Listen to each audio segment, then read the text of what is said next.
దేవుడు మనందరికీ ఒక జీవితాన్ని దయచేశాడు. నీ జీవితం బాగుపడాలన్నా, నీ జీవితం చెప్పుకోవాలన్నా సరే నీ చేతిలోనే ఉంది.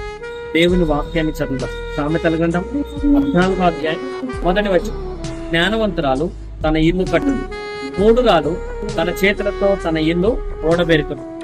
దేవుడు మనల్ని జ్ఞానవంతురాలుగా దేవుడు మనల్ని చేశాడు. జ్ఞానవంతురాలు తన ఇల్లు కట్టును.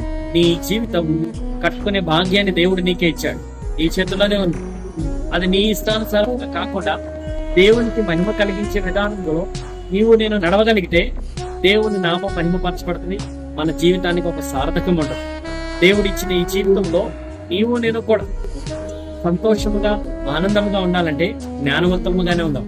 నువ్వు పురుషుడు అయినా, స్త్రీవైనా, యవనస్తుడైనా, యవనస్తురాలైనా జ్ఞానవంతుడుగానే ఉండు, జ్ఞానవంతురాలుగానే ఉండు. దేవుడు మనకి జ్ఞానాన్ని దయచేశాడు. ఆ జ్ఞానాన్ని ఉపయోగిస్తూ ఈ లోకంలో ఉన్న వాటికి నీవు నేను కూడా బానిసనం అయిపోకుండా దేవుని నామానికి మహిమ తెచ్చే వారముగా ఉండాలని దేవుడు కోరుకుంటూ ఉన్నాడు. ఈ అంతమైన జీవితానికి ఒక సార్థకం రావాలంటే నీవు నేను కూడా జ్ఞానవంతురాలుగా ఉండాలి.